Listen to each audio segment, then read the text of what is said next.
Shalom. So this is going to be a follow-up to my previous video.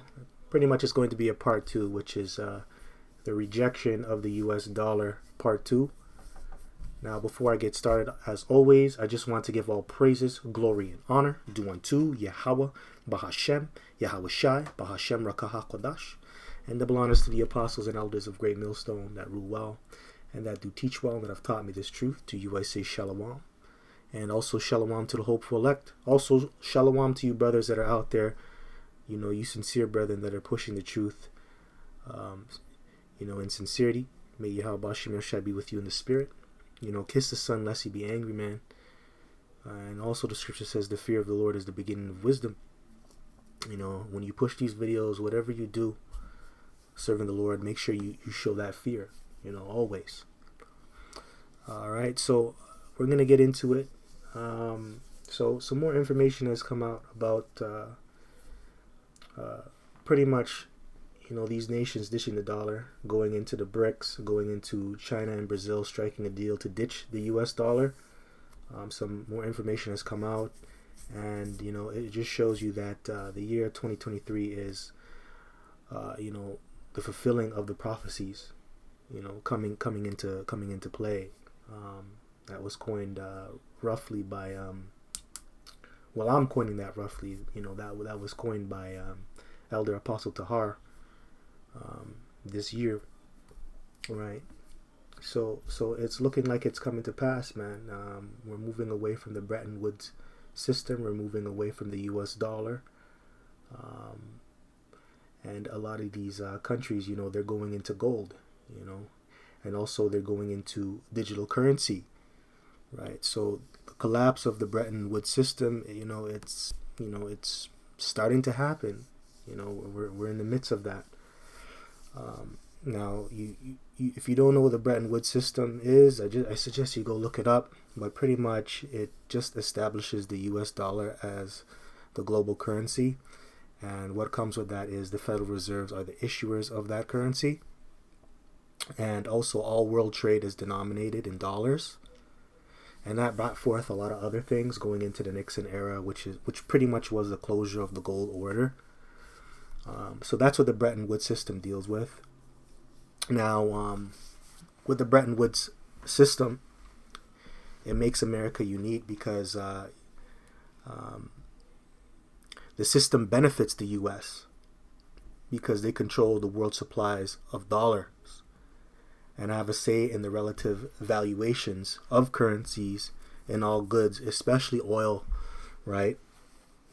So, and those things are traded internationally, so it puts the United States in a very prominent position, in a very powerful position on the earth, not only through economics, but also through its military as well.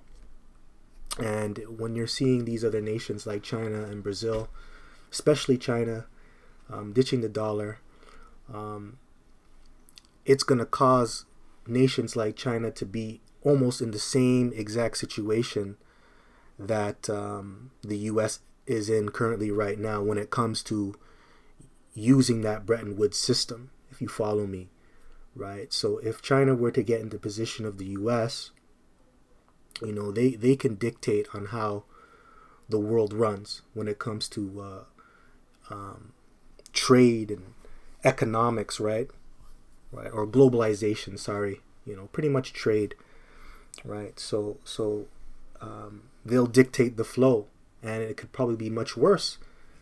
And they're about to knock off the United States when it comes to trade and when it comes to its military. That's what they're planning to do anyway. But we know through the scriptures, China isn't going to rule and take over. I just gotta put that out there, okay?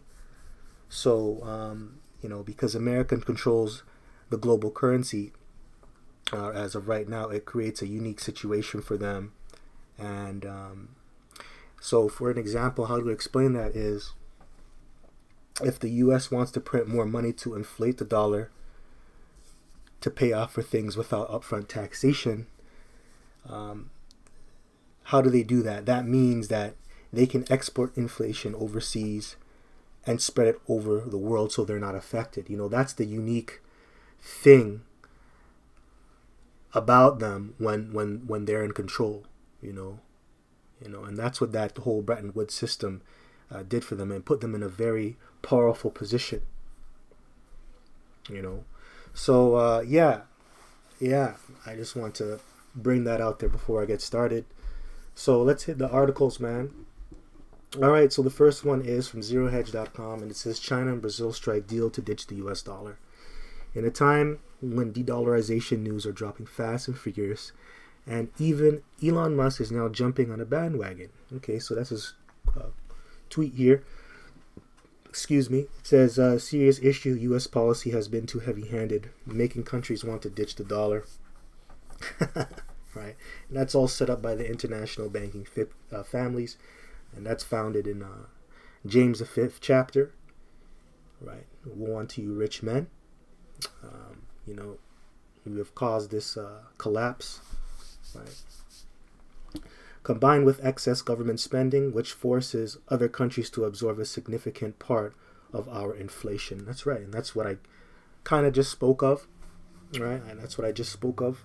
That's what comes with the Bretton Woods system. So, anyways, it says here, which we first defined a decade ago.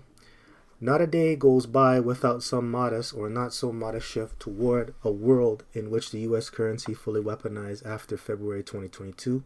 For the entire world to see and fear is no longer the world's reserve, and today was no exception. According to the Brazilian government, China and Brazil have reached a deal to trade in their own currencies, ditching the United States dollar as an intermediary entirely, AFP reported. The deal, Beijing's latest salvo against the almighty greenback, will enable China to top rival to U.S. economic hegemony.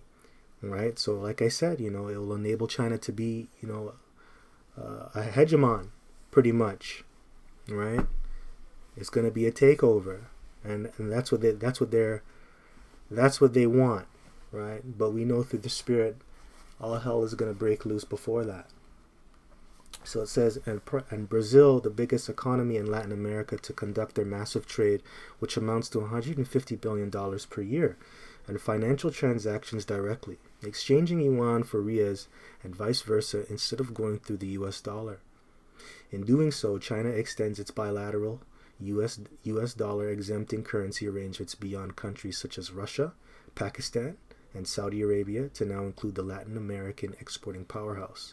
The expectation is that this will reduce costs, promote even greater bilateral trade, and facilitate investment.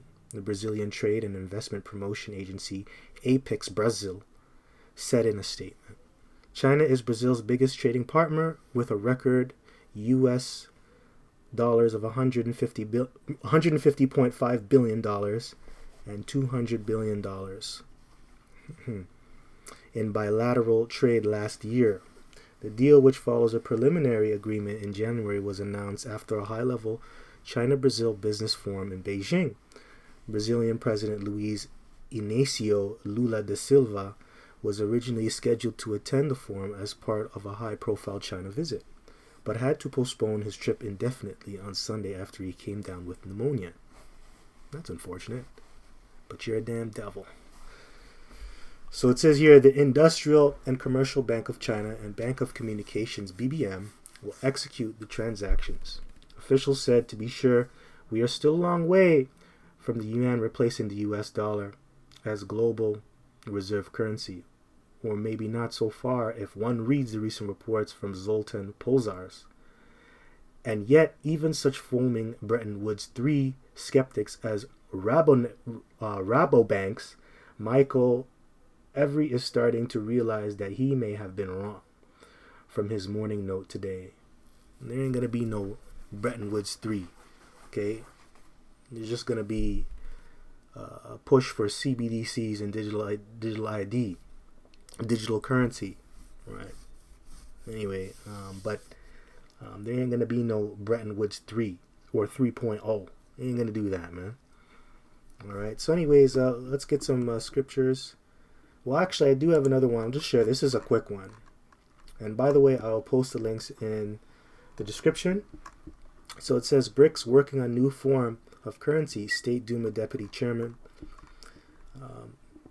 Says New Delhi Sputnik, the BRICS countries are working on creating a new form of currency and may present ideas on its development at the organization's upcoming summit in South Africa.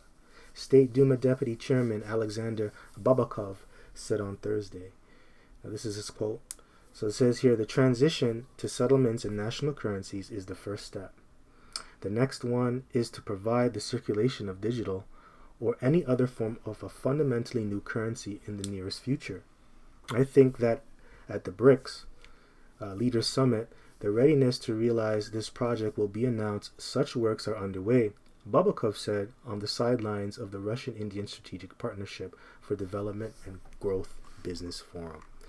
He also did not rule out the possibility of a single currency emerging in BRICS. The currency could be secured not just by gold, but also by other groups of products, rare earth elements or soil, Babakov added. So, like rare earth elements like coltan, platinum, titanium, things like that, right? So yeah, but just like what that devil said, Dmitry Medvedev, we're going back into trading in gold, bringing back a gold standard, and that's what you're seeing these nations do. They're going back to gold and ditching the dollar, right? So that man Dmitry Medvedev, which he's an insider, I wouldn't be surprised if he's linked to organized crime too. A lot of these devils are, but I can't prove that. But I wouldn't be surprised because there's a lot of oligarchs in Russia. There's a lot of families that control things, a lot of organized crime. He could be in somebody's pocket, but whatever. But he made the prediction for 2023 that these different nations, they're going to ditch the US dollar, they're going to ditch the euro, and they're going to go back to gold. And also there's going to be a bringing in of digital currency, right? We're going to transition into that. So this is what you're seeing, right? And this is what the prophets and my elders have been saying for years, starting with the elders of Great Millstone GMS, starting with Elder Apostle Tahar, and down Apostle Gabar, Apostle Raimlab, Apostle Rakah, and all the different elders underneath them, through the rank and file. They've been saying this for decades. They've been saying this before this individual, Dmitry Medvedev, right? So, hey, Habakkuk chapter 2, verse 3 says, for the vision is yet for an appointed time, though it tarry, wait for it, right? I kind of butchered it, but just because it might have seemed like it was never happening 2, 3, 4, 5, 10 years ago, doesn't mean it's not going to happen. It's starting to fulfill right now as we speak. Right? We warned you, individuals out there, and you scoffed. Right? All right. So, read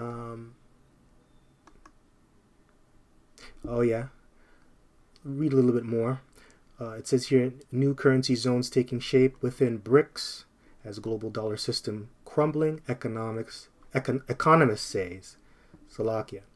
BRICS unites the world's largest developing countries, Brazil, Russia, India, China, and South Africa. A number of other countries intend to join the economic bloc, including Argentina, Iran, Indonesia, Turkey, Saudi Arabia, and Egypt. The next BRICS summit will take place in August 2023 in South Africa, right? So all these other nations, man, they wanna be a part of the BRICS, and they wanna ditch the U.S. dollar. So hey, these other nations, man, they reject the U.S. dollar, right? So hey, these are some powerful nations. You got Iran, Saudi Arabia, Turkey, Egypt, right? They want to ditch it, man. Right? It kind of reminds me of the scripture, even though it doesn't really tie into this, because I think of it kind of does. I think of what is it? They shall hate the whore. These other nations, they hate the whore, and you can see it how they're ditching that system because America, they oppressed them through this system. We get it. They hate the whore. Just real quick. Hate the whore. Hate the whore. Hate that whore. Repent. So this is Revelation chapter 17:16. And the 10 horns which thou sawest upon the beast, That's right. Going into NATO and the EU, right? It says, which thou sawest upon the beast, thee shall hate the whore, and shall make her desolate and naked, and shall eat her flesh and burn her with fire. That's right. So pretty much, these nations, man, they're gonna turn up against America, and a lot of those nations are mainly in NATO and the EU, right? That's that system, that beast, or that dragon or whatever, Salakia, right? And that you see, the beast, right? So they hate her, but obviously, that's what's going to happen at the very end. They're going to shoot off them ICBMs and kill her. But you can see the hate, man, because they're moving away from the dollar, right? I know China is not really a part of that, and Russia's not a part of that, but certain other nations are, right? I'm not trying to compare it to this. It just made me think of that precept, right? It just shows the hate of America. These nations hate America, and you see it by them ditching the dollar, right? It says China is going to be the new hegemony, right? So anyways, let me move on. So this is Proverbs chapter 22, verse 7. The rich ruleth over the poor, and the borrower is a servant to the lender. And ultimately, I'm using this precept to just back up that Bretton Woods system, because that was created for the rich to rule over the poor. And who did it make borrowers? It made borrowers are obviously these lower, smaller nations, but also you Israelites. It made you a borrower, right? This Bretton Woods system was really set up to keep you down, to keep you in captivity. It didn't benefit you Israelites. You didn't get any gold. You didn't get any money. Damn hell, you Israelites, man, you're still begging for reparations. Right? Reparations. Right? So, this whole system was not set up for you. It was set up for you to be a borrower, right? And for you to be subject unto the rich. Okay? I'll read this. He that soweth iniquity shall reap vanity, and the rod of his anger shall fail. And he used this system, this devil, to sow with iniquity, which is really usury, which is really theft, okay, and fraud, and that's a part of iniquity. Iniquity is you being in the condition without having the law, right? Right? You being in the condition without having that law, so you're always conditioned to go off. This system breeds usury, it breeds fraud. And a lot of you tribes, man, you don't understand that the money that you have in your pocket, it's really, one, it's really of no value, but there's nothing backing it, so you're always going to be in debt, and they trick you into thinking that it's a good thing to have this money in your pocket, that's what I take from it. So it says shall reap vanity. Vanity, man, emptiness, wickedness, and that's what America is going to reap, and also these different nations, man. You're going to reap destruction, vanity, emptiness. You did all these stealing, but now it's not going to amount to anything. You're gonna have to give it all back, and plus pay, with your lives, right? So you don't really benefit from it, from doing these things. And the rod of his anger shall fail, right?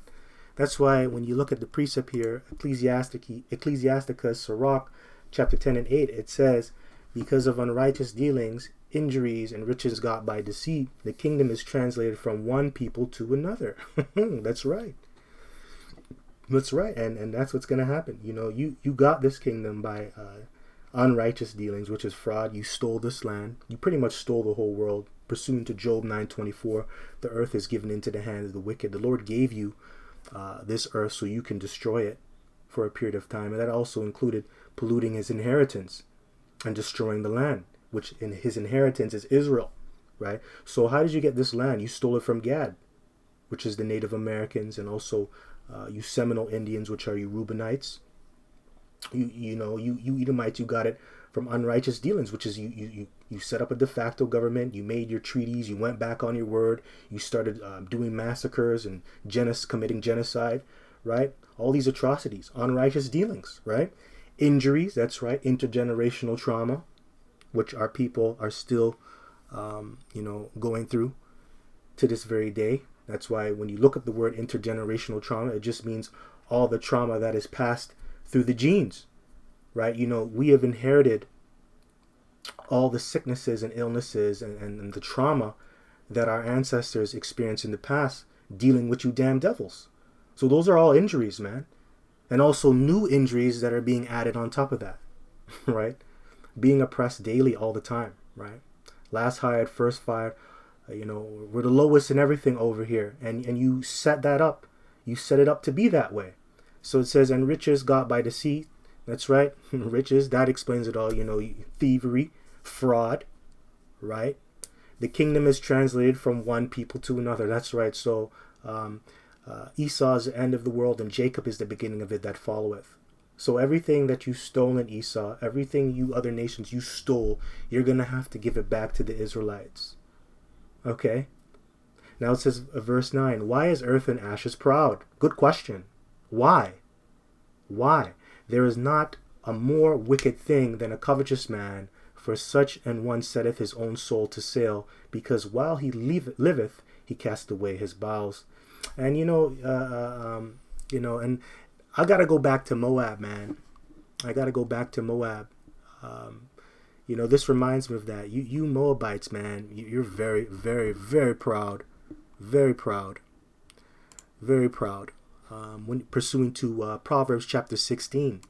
Let me get that. This is, what is it? What is it?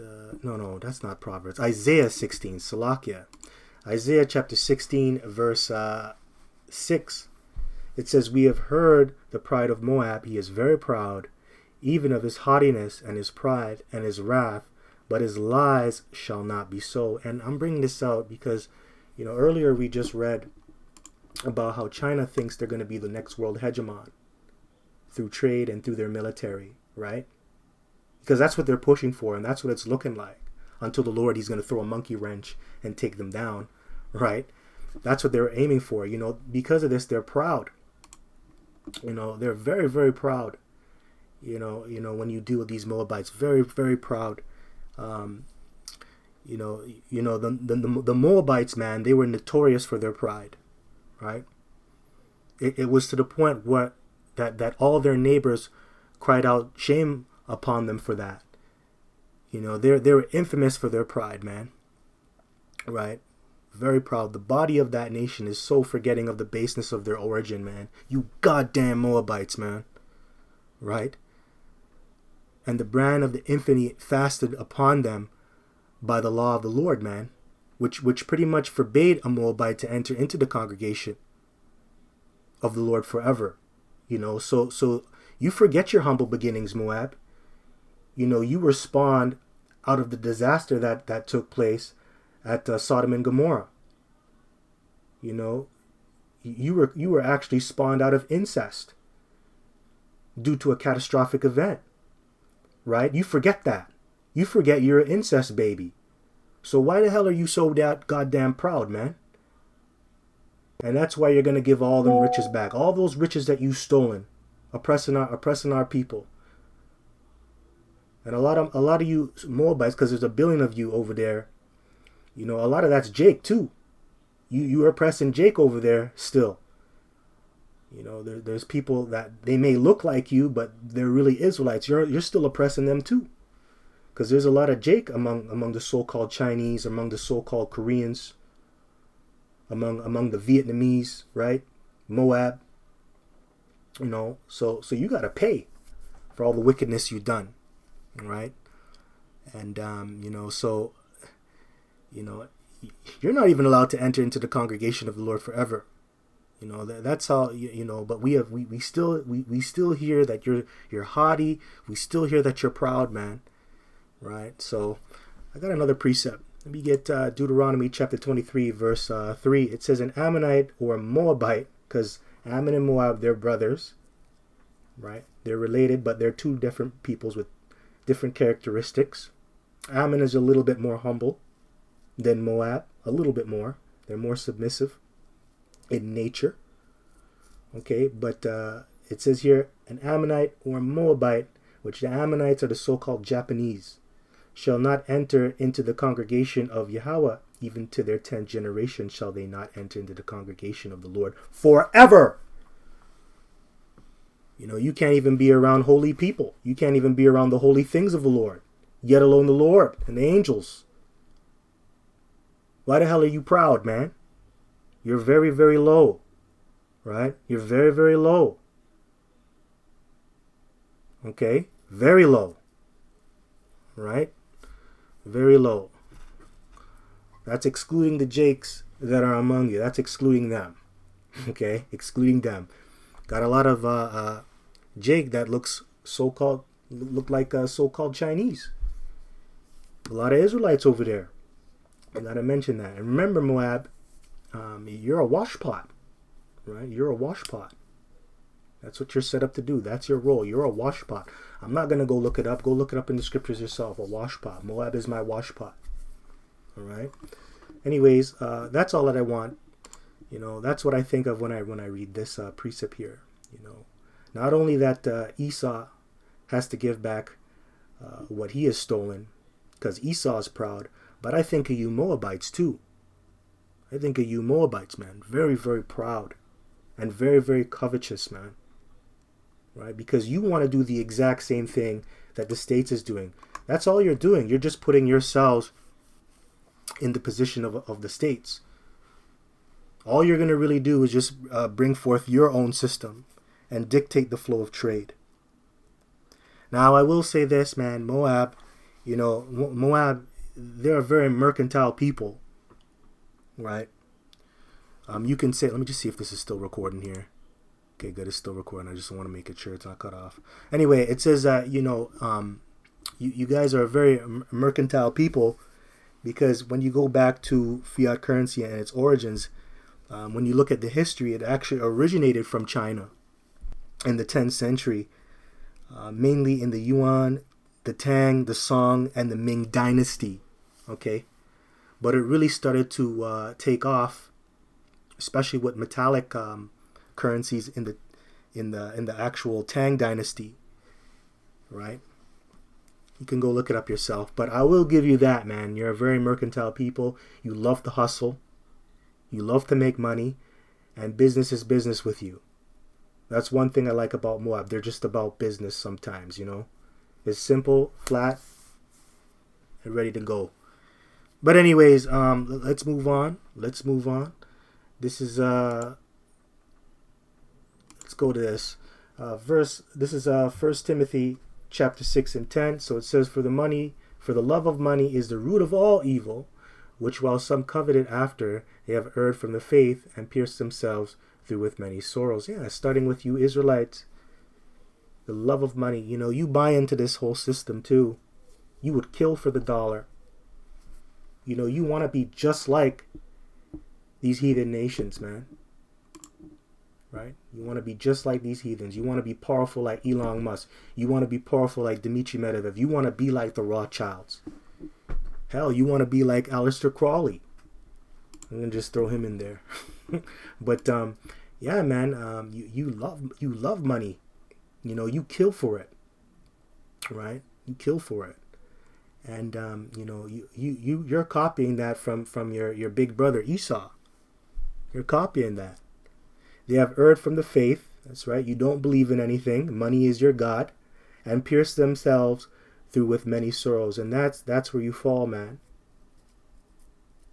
You know, you've heaped on sorrows. You've put money as your God instead of the almighty power Yahweh Shem Shai. And now you have inherited sorrows and grief. And more sorrows and grief is going to come when this economic collapse comes, man. Everything that you robbed and stole, right? Killed for, right? Lie, cheat, and steal, right? All those things that you did to get that money, you're going to lose it in an instant. All right, so let's move on. So this is Ecclesiastes chapter 5, verse 10. He that loveth silver shall not be satisfied with silver, nor he that loveth abundance with increase. This is also vanity. Right, so there you go. That's self-explanatory. Right. Proverbs chapter 3 and 9. Honor Yahweh with thy substance and with the first fruits of all thine increase. That's right. So you're supposed to give the Lord the first fruits of everything, pretty much, and also give him a 10%. You see, this system, the Bretton Woods system, the current system that's in play right now, it doesn't do that. It doesn't do that. It's not about giving anything back to Yahweh Ba'ashem Yahushai. Right? So verse 10, it says, so shall thy barns be filled with plenty, and thy presses shall burst out with new wine. And that's not going to happen for you Edomites and you other nations, man. All you're going to inherit is destruction and nuclear fire for what you have sown, that system you have set up. What is it? Psalms chapter 9 and 15. Let's get that. 9 and 15. You have set up a pit for yourself. Hold on, the pit. Hold on. You see that? It's in the book of Psalms. I remember. Yeah, that's what it is. Okay, so Psalms chapter 9 and 15, it says, the heathen are sunk down in the pit that they made. In the net which they hid is their own foot. The Lord is known by the judgment which he executeth. The wicked is snared in the work of his own hands. Haggayon, Salah. The wicked shall be turned into hell, and all the nations that forget the Most High. For the needy shall not always be forgotten. The expectation of the poor shall not perish forever. That's right. And who's the poor? You Israelites. Amen. But you have sunk down in the pit that you made, that system. Your own system is going to sink you. Getting rid of that whole Bretton Woods, and then bringing forth a digital currency, a new world order. That's going to cause you to fall. Right? Your own way of doing things is going to take you down. So it says, verse 19, arise, O Yahweh, let no man prevail, let the heathen be judged in thy sight. We're about to see that. We're about to see that all you heathen are going to be judged. Right? All of you heathens that are confederate against Yahshua pursuant to Psalms 83. Okay, you're going to be judged. Mainly in that valley of decision. In the Middle East, World War III. And you're going to fight against the Lord. He's going to take you down, man. Verse 20, put them in fear, O Yahweh, that the nations may know themselves to be but men. And that's right, because that's all you are. Men, Salah. That's all you are. Just men, ashes. Okay, men. Men die. Men go to the graves 6 feet deep. Men bleed. Gods don't bleed. You're going to realize that phony little God complex that you have in your mind ain't going to be shit when you meet the Lord in that day. All right? You're going to realize that you're men and that you belong on this earth and you got to serve Yahweh Ba'ashem Yahushai. I'm telling you, a lot of you people don't know your place. I'm talking about rich, poor, free and bond. A lot of you people out here, you men, you mortals, you don't know your place in life. You've forgotten your purpose. But that's why the Lord, he has set up men like us to remind you. Lowly men like us to remind you that, to keep you fucking humble. Right? But you're going to see it more when he comes back and he takes you down. All right? Just keep that in mind. Just keep that in mind. Last precept. Proverbs chapter 16, verse 18. Pride goeth before destruction, and a haughty spirit before fall. That's all you people, man. So a lot of you people are living in pride. Your leaders, they're living in pride. But that goeth before destruction, and a haughty spirit before a fall. Especially you Moabites, man. You're proud and you're very haughty in spirit. But that's good. What that really means is, man, when you're showing your pride, when you're showing your haughtiness, it means that you're going to fall very hard. And Moab, you're a very big nation. And the saying is, the bigger they are, the harder they fall. And you're going to fall very hard when them ICBMs hit and when the Lord comes back. You're going to fall very hard and you're going to know your place. And that includes all you heathen. That includes Jake as well, 2/3. All right, so with that, I just want to give all praises, glory, and honor due unto Yahweh, Bahashem, Yahushai, Bahashem, Rakaha Kodash, and double honors to the apostles and elders of Great Millstone, GMS, that rule well and that do teach well. Shalom to you, brethren, that are out there, and shalom to you, shalom to you, few sisters as well. May Yahweh Bashem Shai be with you in the spirit. Kwam Yashala Abababa. Shalom.